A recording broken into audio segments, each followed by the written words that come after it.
Oh my god, I do not know whether to laugh or cry. Like, so it's cost me £700 for 2 weeks. I'm sweating and that stress how much it's cost me. I just went to buy a few things for my child. All of those biscuits, toothpaste, tiny things that doesn't even make sense. And in my head, I'm thinking, okay, like 40 to 50 pounds. Tell me why I'm spending £100 on this, guys. Is anyone else noticing how expensive the UK is getting to just get by? It's just absolutely ridiculous. This country is too expensive. Too expensive. This cost me £8.25 with a Nectar card. Someone tell me how the fuck people are supposed to go out and enjoy themselves when you get presented with a bill like that for a glass of wine and a Diet Coke. You'll definitely relate to it. That's £185 since Friday in Aldi, and I don't think this food will last. The shopping bill just increases. There's nothing in this country. Food is expensive, transport is expensive, everything, living is expensive, like everything, housing is expensive. And then you have to pay for council tax, which was extortionate. I paid it was £211 each month. Okay, I'm gonna move out the way. Guess how much all this was, yeah? Guess how much? 4 items. Pads and a meal deal. Pads and a meal deal. Let's just guess that. So people always say London is expensive, but I don't think I clocked how expensive they meant when they said expensive. It was £645. How is Britain, London, allowed to be doing these prices? Welcome back to Broken Britain, where working full-time still leaves you broke, and a trip to Lidl now feels like a luxury shopping spree. The cost of everything has skyrocketed: food, rent, fuel, childcare, while wages have barely moved an inch. People are skipping meals, rationing heating, and relying on food banks just to survive the month. Yet politicians have the nerve to brag about economic recovery, while claiming £200 for their second home electricity bills. This is the third chapter of a crisis that's not just financial, it's emotional, it's mental, and it's ripping through every working-class family in the country. Today on Brit Rants, we're diving back into the fury, and TikTok is louder than ever. If you're tired of being patronised, ignored, and pushed to the edge, hit subscribe, and let's get into it. I thought I'd come on here to have a bit of a rant.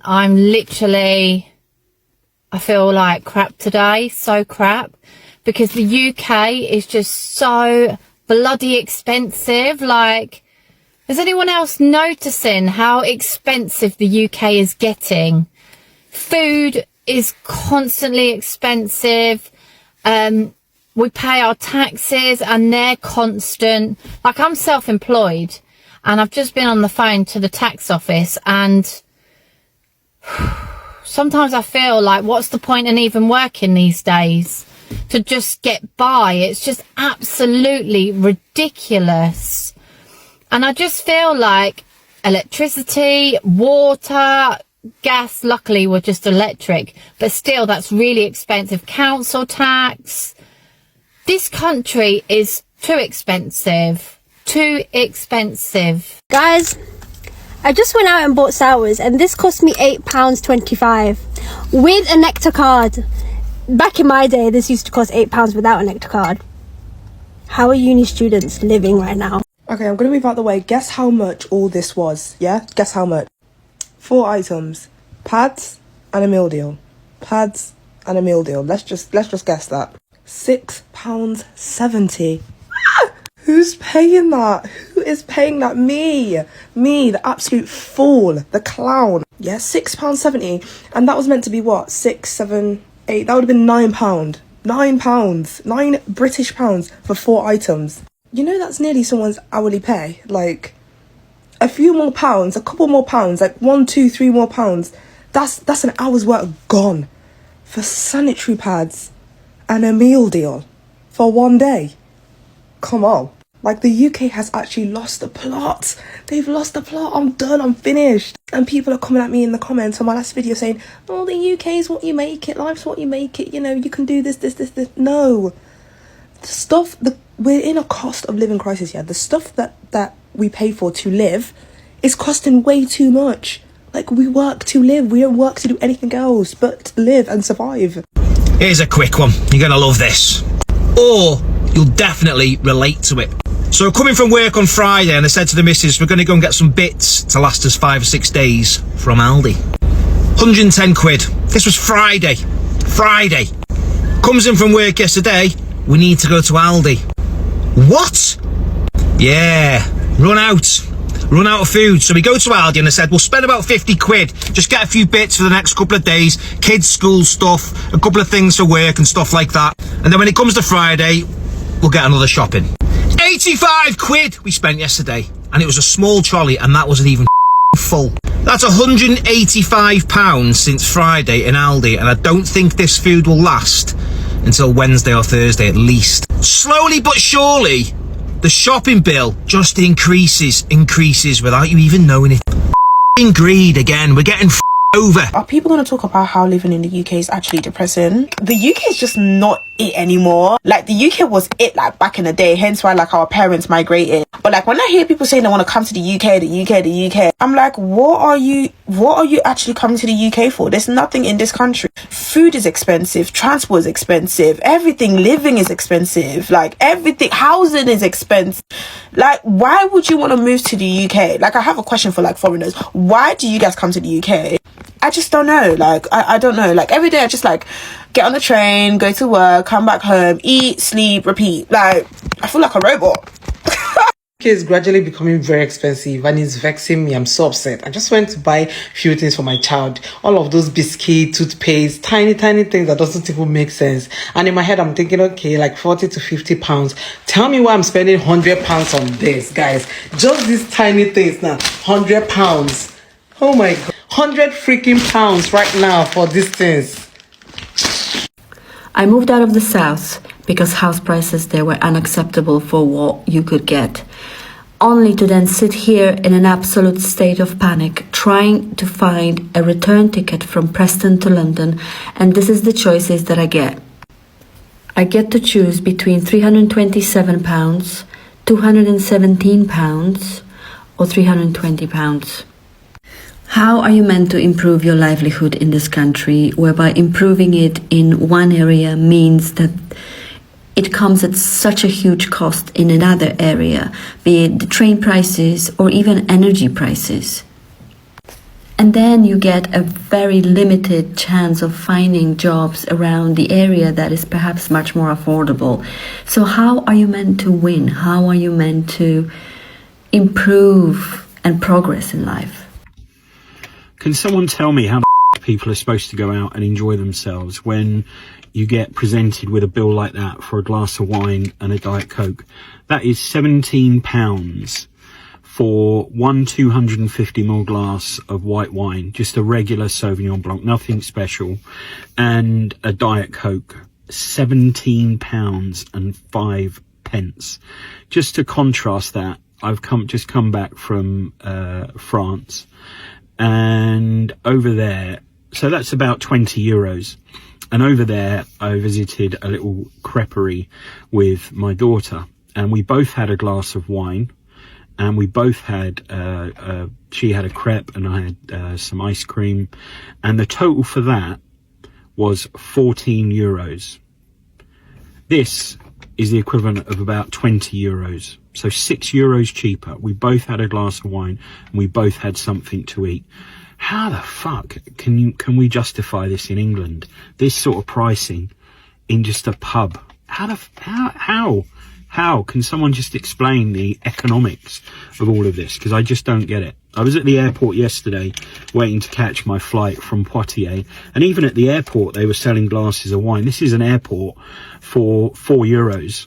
So on the way out at the Wetherspoons pub in Stansted, you can easily pay 10 to 15 euros for a glass of wine. Sorry, pounds for a glass of wine. How can someone just explain the economics of all of this? Because it beats me. It really does.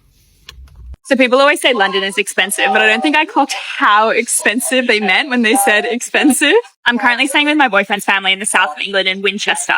Now, it takes about an hour on the train to get from Winchester into London where I'm working. Individual train tickets are quite expensive, but I was like, oh, I'll buy a monthly pass. A monthly pass basically means for the next 30 days, I can catch the train from Winchester to London whenever I want. I can get on any train. I can go unlimited amount of times, right? So it's good value. I want you to have a think. 1 hour train ride, how much would you expect that to cost?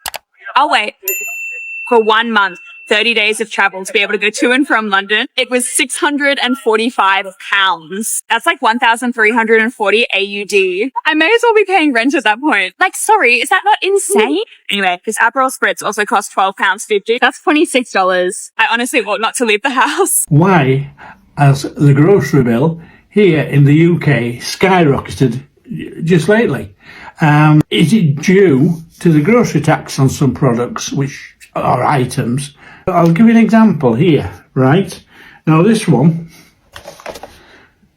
£1.75, and the date on here is the 25th of the 5th, 25, right? So that is the 25th of May. Now then, this one, £1.99, and the date on this one is 22nd of the 6th, 25. So virtually between these two packets there's a month, right? But the increase is over 13.5%. That's just on one item, an increase of 13.5% or over 13.5%. And the pensioners, they got 4.1%. So there's something not quite right. But because of the packaging on this, it could be all to do with the grocery tax, which is a levy put on certain items to try and keep us down to get down to net zero, so, you know, on packaging. I'd like to share, follow, like, read the comments. That'd be great. Okay. Oh my God. I do not know whether to laugh or cry. Like, so obviously I've come home, I'm visiting the UK for 5 weeks, and I usually live in Australia. Anyway, I have got a hire car, which is this. It's cost me £700 for 2 weeks. I'm sweating and that stress how much it's cost me. And that's like $1,400, and I'm literally like, I just can't get my head around it. What? It's so expensive over here. Like, I genuinely I'm shocked. So do you know what I'm going to be doing in this car? I'm going to be sleeping in this car. I'm literally going to be driving everywhere in this car. I want to lift to Tesco because I'm literally, I need to get my money's worth. Anyway, I need to just try and drop it because, you know, money comes back. Yeah, money comes back. Memories don't. Guess what? I better be making some memories in this because I'm telling you, like, my family were like, you've been done there. You've been boarded done. They've robbed you. And I was like, well, brilliant, thanks. You're not really helping the situation. Like, I don't think I've been done because she was like, if you don't pay that, then if there's any scratches or anything on it, it's going to be, the excess is £1,500. And I was like, could you imagine I return the car? Because this was happened to me. Could you imagine I return the car, yeah? And they go, oh, Emily, there's a tiny little scratch just there. £1,500, $3,000, please. Just before I go to Italy. Like, nah, sorry. I was like, no, do you know what? That would literally just be my luck. So anyway, hope you're all having a better day than me. So I don't know if it's just me, but I was holidaying around Europe for 3 weeks and I got back to London 2 days ago, and I feel like the holiday blues hit me so much worse in London than they did in Sydney. I feel like when I went on holiday in Sydney, I'd come back to my life and I would be so chilled. I'd be able to just go to the beach. Life is a lot easier there. It's a lot more cushier. I feel like when I come back from holiday and I get back to London, it's a lot more stressful here. It's a lot more competitive, and I feel like that's why the the holiday blues hit me so much worse because you have to grind and hustle so much harder to make ends meet in London. You go on holiday and you're just like, this is life. And I'm just wondering if any other Aussies and Kiwis feel the same. When you go on holiday and you get back to London, do the post-holiday blues last longer when you're living in London? What in the broken Britain? Will promise prices coming down? Bullshit is this. The latest figures come out, inflation's gone up to 3.5%. What does that mean? Well, maybe interest rates go up. Now, I'm a thick and I've been a thick for a long time, but it took me a few years to figure out why they manipulate interest rates. So, when the price of things go up, called inflation, that's because they're printing a lot more money, and as a result, prices kind of, like a sponge, suck up the money and the prices of things go up. Now, when inflation starts going too high, they will move the interest rates up so that you've got less actual money to spend, thus hoping to bring inflation down. So it's all one massive con. Interest rates is the only mechanism that they've got to try and bring inflation down. And they're never going to stop printing money or borrowing money. That's the same thing. So can you remember last year when interest rates were like 7 or 8%? Sorry, not interest rates, inflation, 7 or 8%. They're now 3.5%. That means that they've not come down.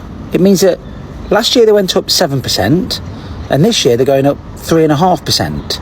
So in total, that's like 11%. So until we start going into negative interest, sorry, I keep saying that, inflation rates, the price of things is never going to come down. It's just not going to go up as fast. So yeah, broken Britain, from your leading bullshit economist that doesn't really know much. In a nutshell, that's where we are. Have you guys ever wondered what happens when you move to London? I'm going to tell you, don't move. Do not move out of your parents' house. If you can help it, save up all the money you have. And because you'll be in a situation like me right now, where you might not get your £500 deposit back, you've had about 4 floods, your washing machine hasn't worked for 2 months, and you have a really mouldy room. I'm currently now experiencing even more home issues from the house that I've moved out of a couple of weeks ago, and it still feels like I'm living there. And nobody actually tells you the truth about living in London, or living anywhere for that matter of fact. But yeah, here is the most expensive place to live and to be. You have to pay, say your rent is like £750, no bills. Then you whap the bills on top, that's going to be like £850, £900. So currently I had to pay for Wi-Fi, £24. Then I had to pay for electricity and gas, and I had to top it up individually for a card and a stick. So that came to about £100 a month. And then you have to pay for council tax, which was extortionate. I paid it was £211 each month. So that was between split 3 of us. So that was like £70 each. So that's already like your rent is going up to £1,000. I'm an actor. Where's my film crew? Because I tell you, you guys would eat this shit up. I mean, good thing to say that I'm in therapy.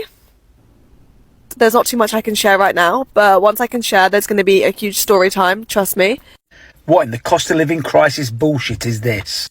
Now, it's Independence Day when we're having the general election on the 4th of July. The UK and America went to war over a 2% tax on tea. Now, check this out. As you know, I'm an avid tennis coach, and I've been buying this set of balls for probably 15 years now. They're from Sports Direct. Not so long ago, I can remember when they were £13 for the 3 tubes of balls, which was just over £1 each. But if you bought 3 packets of the 3 tubes, you got them for about 32 quid, something like that. Let me show you now. $39.99 for 1 3-pack. Now, there is a mega deal on for $21.99, but that means for these 3 packs, 1, 2, 3 there, I've paid 65 quid. It wasn't long ago that same 3-pack of 3, so what we've got, 12, 24, 36 balls, would have cost me about 30 odd quid. So just about £1 a ball. That's over £2 a ball now. So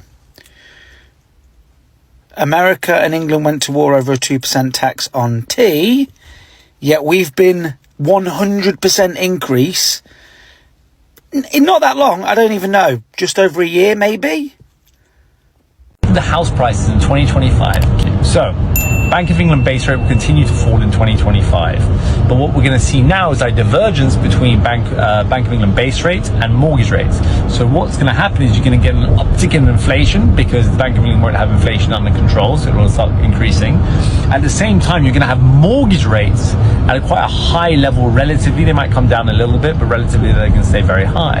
And that's because investors right now don't believe that Bank of England actually have inflation under control or have a growth plan for the economy in terms of the government. So what that means for house prices is that the base rate coming down will increase inflation, so the value of everything else around you is going to continue to increase. But house prices are going to stay depressed because of the relatively high mortgage rates. And it's going to be even worse. So what you're going to see is potentially a nominal increase in house prices of maybe like 1%, 2%. But in terms of real terms, because the price of everything else around you is going to go up at a much faster rate than your house price, in real terms, you're going to see a continued decline of real estate. By the time I was 28 years old, I built a real estate development pipeline of $115 million. In the last 18 months alone, I've accumulated £20 million real estate investment portfolio, and we're continuing to buy during what I call the valley of death. So since October 2022, we've been buying, and we're going to continue to buy all the way through 2025 with anticipation that at some point in 2026, real estate prices will increase in real terms. Now, for those of you who don't understand the difference between real value increase and nominal value increase, there are other videos on that to explain. That's not the point of today, but that's what's going to happen in 2025, looking at my crystal ball. Okay, so I'm just having a little rant, which I usually don't do on the internet, but I hope a few of you can relate. I'm at Stansted Airport and I've just gone to pay for the parking. I was literally here for half an hour on the dot. And then by the time I got to the ticket machine, it was 1 minute or 2 minutes over. And instead of being £10, it said £18. So I called for assistance, and the guy was like, yeah, if you miss it even by 1 minute, it's £18, but I'll see what I can do for you. And he actually put it down to £9. He put 50% off for me, which was very, very kind. But I just wanted to say, how is Britain, London, allowed to be doing these prices? Because £18 to drop someone off at the airport for up to 60 minutes, and up to 30 minutes is £10. So you could literally spend 10 minutes dropping them off and you have to pay £10, or you can spend 35 minutes dropping them off and you have to spend £18 for parking. What is happening? What is happening? Anyway, that's my rant. Tell me what you guys think, if you can relate. I'm just in shock. I don't get it. I really don't get it. But anyway, I don't know how this is allowed. We should all stop using the car park. It's the same thing with Westfield as well. I've noticed the prices have gone up crazy. I just think we need to strike. We need to do something. We need to do something. So UK inflation has risen quite considerably to 3.5%. But as my headline suggests, should we be worried? Well, first of all, let's look at this figure itself. So yeah, 3.5% is where inflation is coming. Analysts were only expecting 3.3%. The Bank of England is expecting 3.4%. So it's come in above expectations. And this is largely because obviously bills have gone up, particularly obviously water and gas bills. But this might not be as bad as you think. For me, it all depends what happens in the next few months. The Bank of England were expecting this roughly. They're expecting it to peak around about 3.7% from July to September. And then they've said they're slowly expecting it to come back down again and hit their target rate of 2%. So for me, this is a slight warning because it has come in above expectations. But at the moment, I'm going, okay, it's in line with what the Bank of England was expecting. Let me know your thoughts in the comments, and of course, like and follow for more finance and investing content. Sorry guys, excuse the absolute state of me. I've been so poorly the past few days. I just wanted to hop on here quickly and just rant about something. Anyone living in London, or do you know what, not even living in London, just living in the UK right now, how are you affording life? I'm talking as someone who earns like quite a good salary, has like a decent job, and still, I wouldn't say completely struggling with bills, but is getting to that point. Rent, £950. Council tax, £113.50. Thames Water, £29 a month. Let's just round that up to 30. Electric, £35 a month. Heating and hot water, another £30 a month. Phone bill, £32 a month. Gym membership, £35 a month.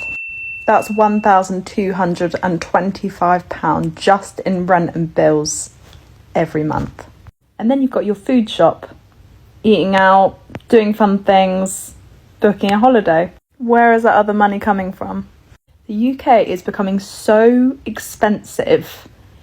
It's actually hard to live just a standard life. Most people are low-key just surviving right now. It's not fun.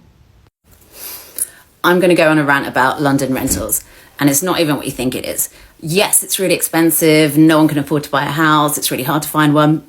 But I think the people who should be helping us, which is the local council, bear in mind most people cannot get social housing. It's actually making it harder, particularly for people who have to rent in house shares through something like a HMO. Now, I've grown up in London. I've rented here throughout my 20s and 30s, many years. I never heard of a HMO until a couple of years when I came back from Berlin. And basically, it is a license that landlords need to get to provide additional security and standards for tenants. It's specifically designed for house shares and multi-households, so i.e. anyone who's not a family, basically. It's meant to help tenants. It's meant to, bring fire safety, etc. Don't really know why this is not needed for families. Anyway, that's the intention, apparently. But it's just making it incredibly hard to find anywhere to live. Now, as I said, I've lived in London for many years and I've always rented, and it's always been quite easy to find somewhere to rent. Yes, it's been expensive, but if you needed to find somewhere, you could.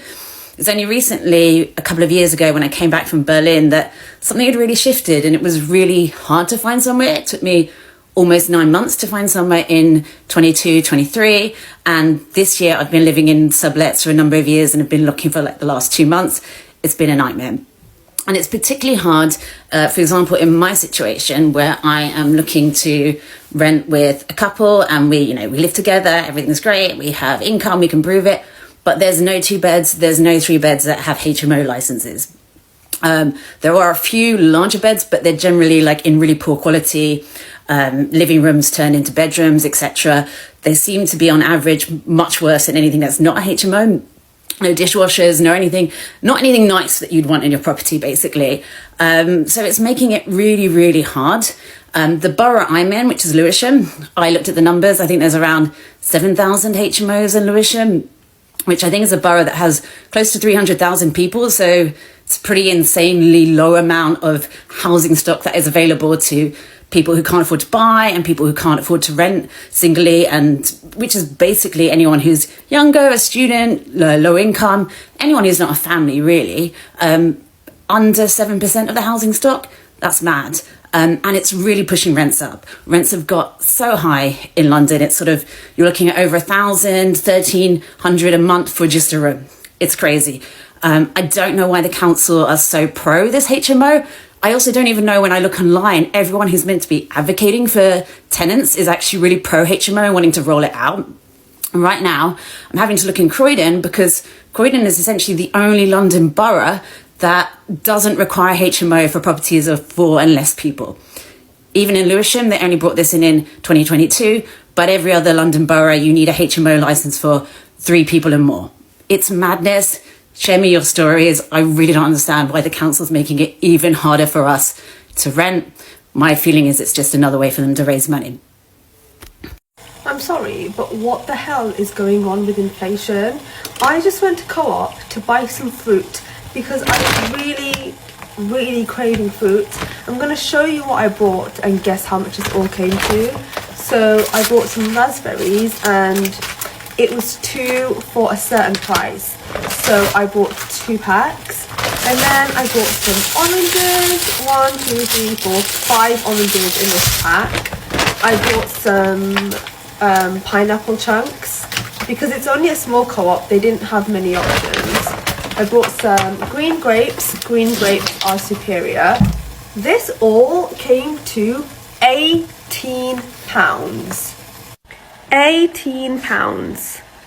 It's absolutely ridiculous. I know there's a flipping cost of living, but if I was to go to McDonald's down the road, I would be able to buy a whole meal for like £8, including a drink, and I can't buy 1, 2, 3, 4, 5 pieces of fruit, 5 boxes of fruit. And it almost cost me £20. Like, the government keeps banging on about, you need to be healthier, put calories on everything, put calories on all the menus, you need to lose weight, obesity is at its worst, when they're charging that much for fruit. For fruit. Like, I'm sorry, I don't want to live here anymore. Like, I can't even be a health queen. At this rate, I'm just going to start buying like crisp packets instead, because you can buy like a massive 24 pack of crisps for about £3-4, but when it comes to fruit, like, it's ridiculous, man. I know that Co-op isn't considered like an affordable supermarket, it's like one of the pricier ones, but still it's absolutely ridiculous to be charging that much for food, especially when they only had like the Co-op extra special irresistible version of stuff. Like, I couldn't find any normal oranges, they only had the irresistible ones, so it's like there was not even like a more affordable option. And in my opinion, even though Co-op is considered a bit pricier than like Tesco or Asda, it's still absolutely ridiculous to be spending that much on fruit. I shouldn't have to spend that much. I literally had no choice. I live in the city centre in an apartment, so the only one I could go to at this time was literally downstairs, Co-op, and it's just ridiculous because all the chocolate and the pastries and the cakes, they were reasonably priced. I could buy a whole big fat cake for £2.75, but then this bunch of oranges came to £2.80. Make it make sense. What the hell? I feel like I'm going on a rant like Farah, but now I know what she's on about, because this is the first time that I felt robbed. Like, I know inflation was bad, but this is the first time I've genuinely felt robbed. Because, like, what is in front of me? Nothing. This is going to last me like 2 days. And also, I swear Labour and Keir Starmer was selling the UK dreams, saying he was going to tackle inflation, the cost of living was going to go down. I don't see it. I don't flipping see it. Where has it gone down? Because I just spent 18 quid on fruit, 18 quid to be healthy, to make good health choices, and so how are you making the UK better? All I can see is that you're trying to make the UK unhealthier and poorer. And that's the brutal reality. Millions of us working harder than ever, yet somehow falling further behind every single month. They tell us to budget better, to stop buying takeaways, to live within our means. But how do you budget when your wages don't cover the basics, when rent eats half your pay and the rest disappears before the 15th? The cost of living crisis isn't just numbers on a spreadsheet. It's parents skipping meals so their kids can eat. It's nurses using food banks. It's the anxiety of checking your bank balance at the till, praying your card doesn't decline. And while we suffer, MPs fiddle their expenses and pat themselves on the back for surviving hard times in their second homes. Enough is enough. If you're done with being gaslit by politicians who have no idea what real struggle looks like, subscribe, drop a comment, and share this with someone who needs to hear it. Because shouting into the void isn't pointless, it's the first step to being heard. And here on Brit Rants, we're not going quiet anytime soon.